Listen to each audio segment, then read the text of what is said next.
Someone stopped laughing at you. God humbled them quickly. Yes, sir. Let me say it louder. For my chosen ones in the back.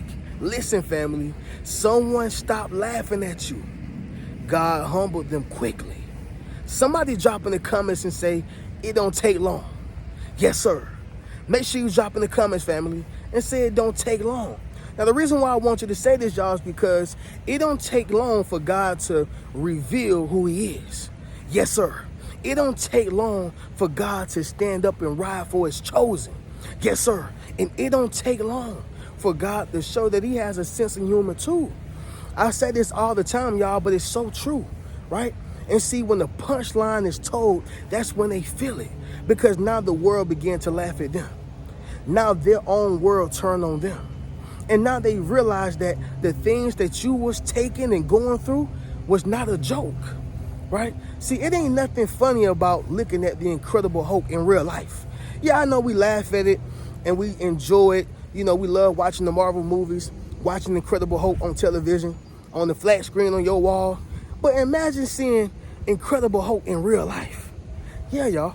The Incredible Hulk can tear anything into pieces, rip anything into shreds that step in his path. But I got news for you. That's you. Them bullets they sent at you, you took it and smiled.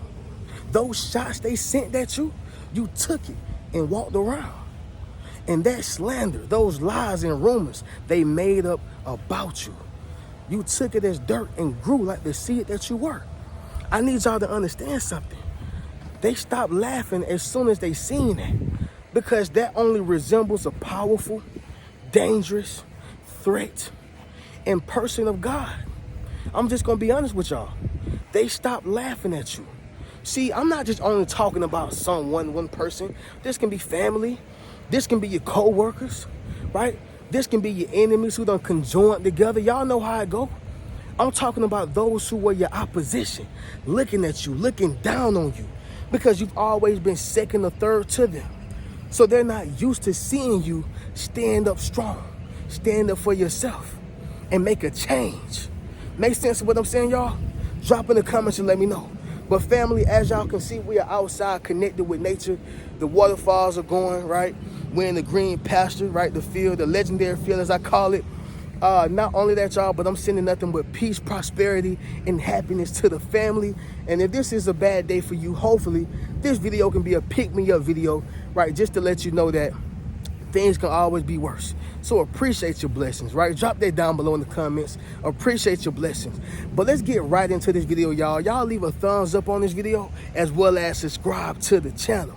Yes, sir. Not only that, y'all, but y'all be sure to ring my bell so you can be notified after every single video I post. Number one, y'all, first thing first.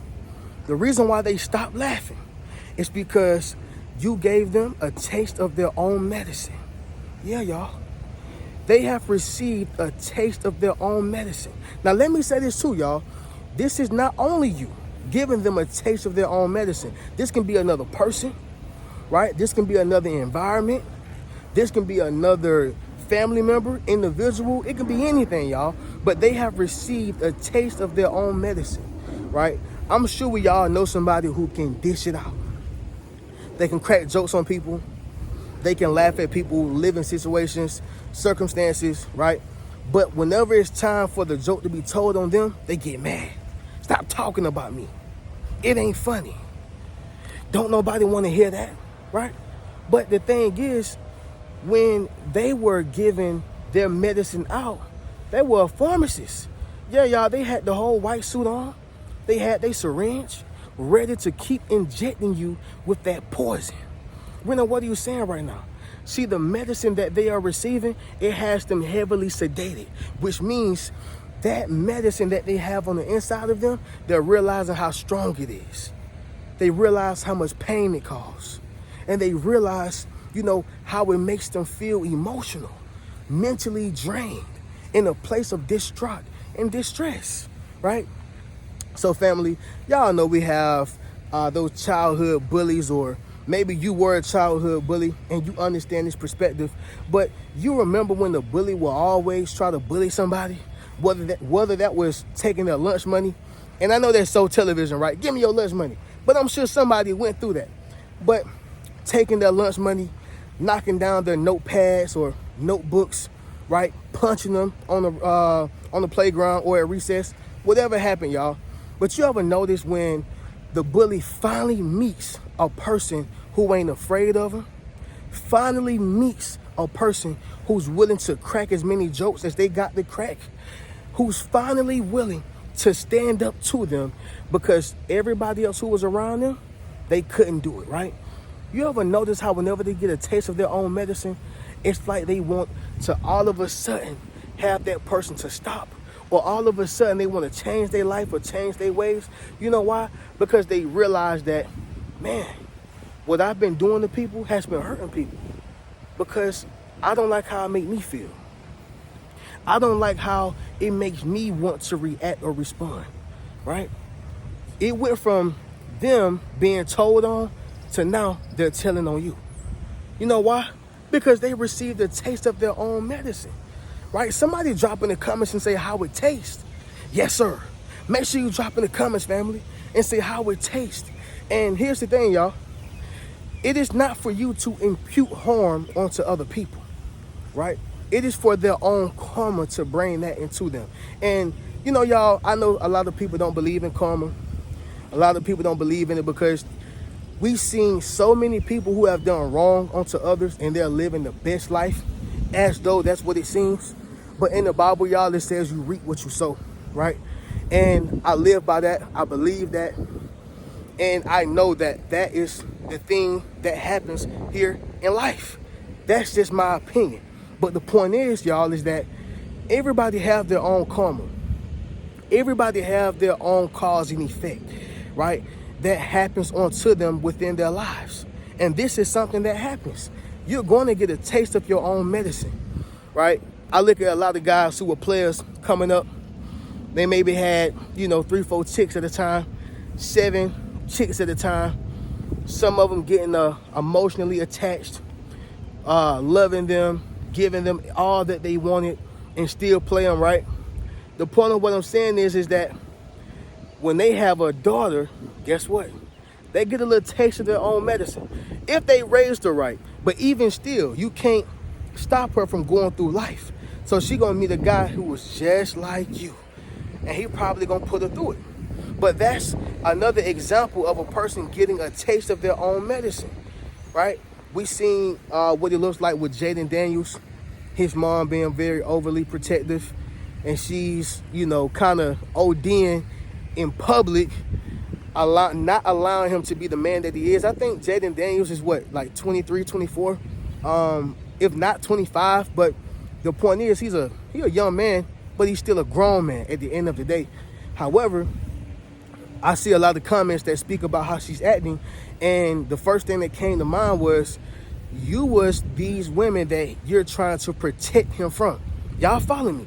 You were the young woman who was looking for money, right? Who was looking to trap a man or looking to take whatever you wanted to take from that man, right? And you happen to have a son, but now you're ODing because you're trying to protect him from everything that you were in those times. You see how that work, y'all? That's a person getting a taste of their own medicine. It causes them to have anxiety. It causes them to worry about what's about to happen. It causes them to not be able to grasp the fact that, man, my baby, my young boy, my young girl can go through the same thing that I was putting people through.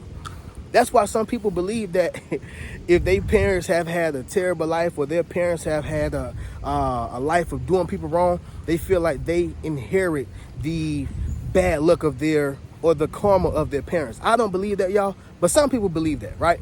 But I still bring that to my point. The point is that when you get a taste of your own medicine, y'all, it don't taste good. It make you want to spit it out, right? And you realize that, dang, this is how they felt. Make sense what I'm saying, y'all? Drop in the comments and let me know. They got a taste of their own medicine. Whether that was a new girlfriend, new boyfriend, new husband, new wife, another job, whatever the case is, the same medicine they gave you, injected you with, they got double, triple times the dose. All right? Number 2, it's going to be this right here, family. They have been beat at their own game. Yeah, family. They've been beat at their own game. Do you know what this looks like? This looks like a person who played the game of basketball their entire lives. They played the game of football their entire lives. And they are so used to beating people because no one have the same agility skills, abilities, talents, or even gifts. No one have that same ability, right? So they naturally dominate the field. They naturally dominate the court. But whenever they meet that one person who can jump as high as them, if not a little bit more higher, who can run as fast as them, if not a little bit more faster, right? Who can lock down a person just as much, if not more. Understand what I'm saying, y'all? This is when they run a close race to being beat at their own game, because now they're not the only one. See, when a good person or a good-hearted person is with another person who don't have a good heart like that, what happens is, y'all, that person who took advantage of the good-hearted person, they finally get someone else who got the same heart. So now we're playing on the same field. We're playing on the same court. See, a good-hearted person will always lose unless they walk away. But they're going to always lose because they feel, they have emotions, they care, they think. Make sense of what I'm saying? But when you're playing on the same field, on the same court with a person who don't care, just like you, who don't feel, just like you, who don't mind lying to you, just like you, who don't mind attempting to manipulate you, just like you, you know what happens, y'all? They end up losing at their own game because they're so used to being the only one with the ability. They're so used to being the only one with the agility. They're so used to being the only one with the skills, right? But in actuality, it was an unfair match. See, I'm going to say this, y'all, and then we'll move to number 3. But I always felt like all the bad guys and bad women, they should be together, right? All the good guys and good women should be together. But the problem is opposites attract. So the good people are attracting bad people are attracting good people, because it's something that lies on the inside of that person, good or bad, that feel like they need the opposite. But y'all know, I read in the book, it says that a person with low self-esteem wants something the opposite of it. But as it increases its esteem, the more it wants something that's like it, right? I'm gonna say that once again, y'all. A person with low self-esteem wants something as the opposite of it, but as it increases its self-esteem, the more it wants something just like it. And that speaks volumes, right? When you have low self-esteem, you automatically attract something else with low self-esteem. When you live a life of chaos, you attract chaos. But when you're peaceful, you attract peace. When you're a good person, you attract good. But once you know that, see, the problem is a lot of good people don't know that they're good, right? And most bad people know that they're bad, but they feel like they deserve a good person. That's why they keep attracting it. You see how that works, y'all? You see how that works? The mind is a powerful thing. It is. But sticking to my point, I believe, right, that the good should be with the good and the bad should be with the bad. Therefore, nobody can be beat at their own game, right? We're going to respond the same way. We're going to give the same things. That's just my opinion. Put the good with the good, put the bad with the bad, and then allow it to go in that way. That's my thing, y'all. I'm not pro men or anti-women. I'm pro good, anti-bad, period. But number 3, y'all, they realized the joke was on them, right? They realized the joke was on them. You know, I use this analogy a lot, y'all. Well, I've used it a couple times, but I have to go back to 8 Mile, y'all. When Eminem told on himself, he said, I was white trailer trash. He did have sex with my girl. They did beat me up. They did talk about me. I am from the trailer parks. Whatever the case is, I am a bum. I do live at home with my mom. When he said all those things, it was nothing left for him to say, right? But he said, I know something about you. You went to Cranbrook, and that's a private school. Now I'm going to expose your business. I done put my business out there. Yeah, I done said everything.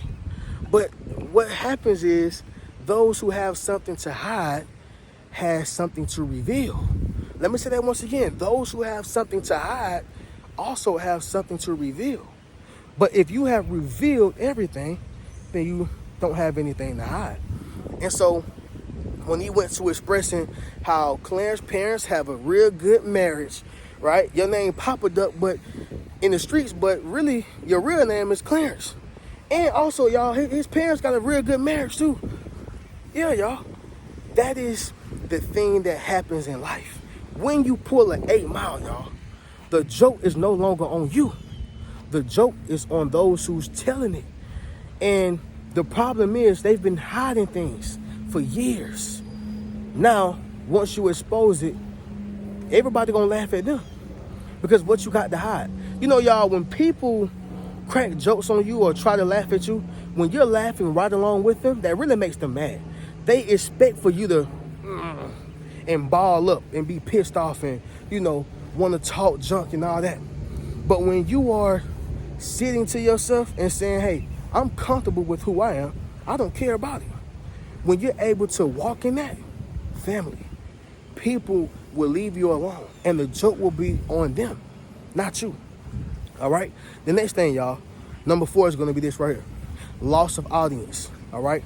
Loss of audience. The reason why they stop laughing, y'all, and, God humbled them is because they have a loss of audience. See, when people are cracking jokes, it's because other people are laughing, right? It's because other people find it humorous and other people find it funny. But whenever no one else is laughing, they stop. And you will notice that, right? Like, I noticed when I was a kid, I always been like the little young guy because I was always small. I was skinny, small, dark skinned. A lot of people liked me. I did encounter people trying to bully me or stuff like that, but for the most part in my life, a lot of people always liked me. I was like their little homie, right? But what I would notice is certain people would change up on certain people when certain people came around, right? So as long as it's just this group of people right here, they cool. But the moment somebody else walk in, I would notice that they would try to tell more jokes. They would try to, slap him in the head or try to do something that indicated that I'm the man over here, or try to clarify that they look up to me, meaning they will overcompensate, right? Just to prove their dominance or prove that, yeah, I'm popular, right?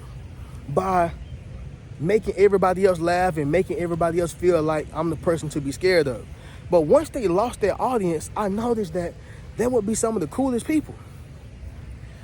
When you have an audience that give people a reason to show up, whether that's for good or bad. See, when you have a social media platform, y'all, you now have an audience. I don't care how you slice it, right?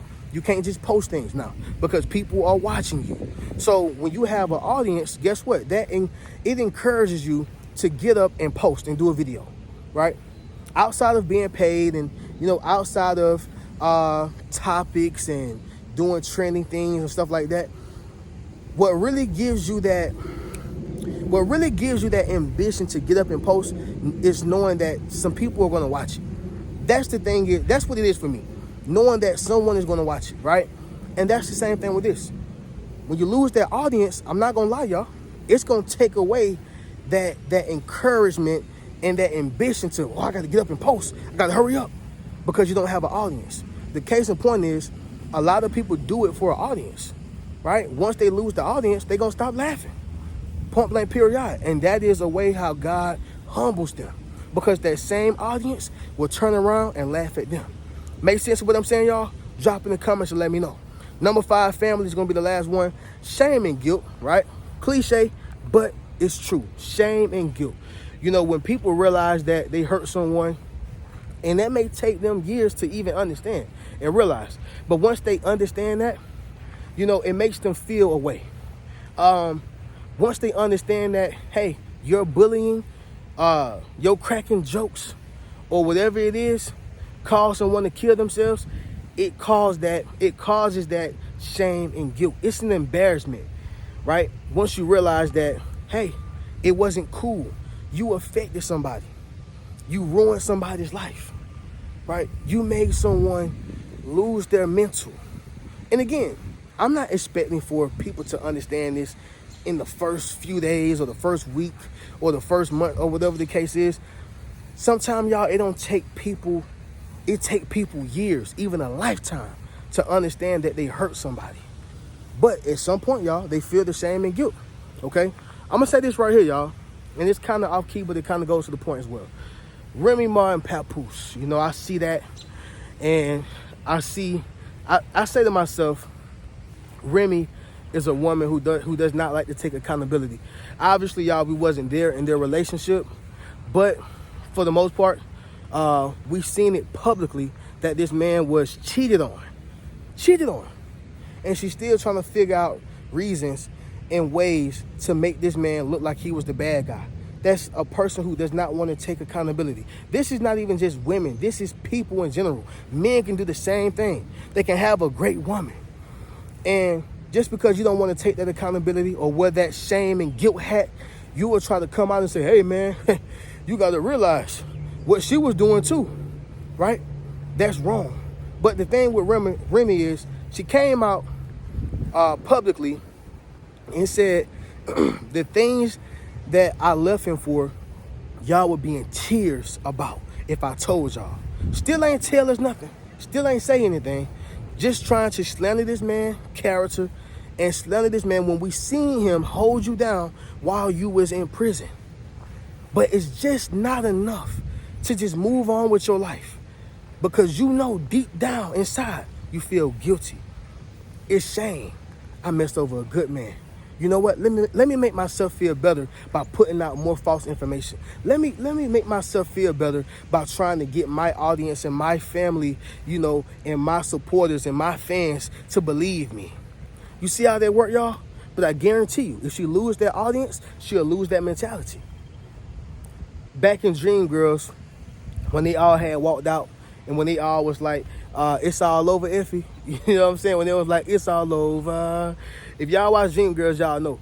But when they all walked out on her, she lost her audience, right? And it caused her to lose her confidence in what she was talking about and speaking about. It happens, y'all. Now, in this case, she was right. But even still, when you lose audience, it's like you lose belief. You lose that confidence, right? But that's why you have to stand up for what you believe in, even if you're standing alone. And that goes all the way back, whether it's Remy and Papoose, whether it's another person who's not even famous. It causes them to feel shame and guilt to where they'll come out publicly and even still try to carry on the act, all right? But understand something, y'all. They've been humbled quickly, and they're not laughing anymore. But family, y'all already know how we do. Y'all make sure y'all go over and get one of those Yes Sir t-shirts, Yes Sir hoodies. Y'all book a one-on-one session with your boy.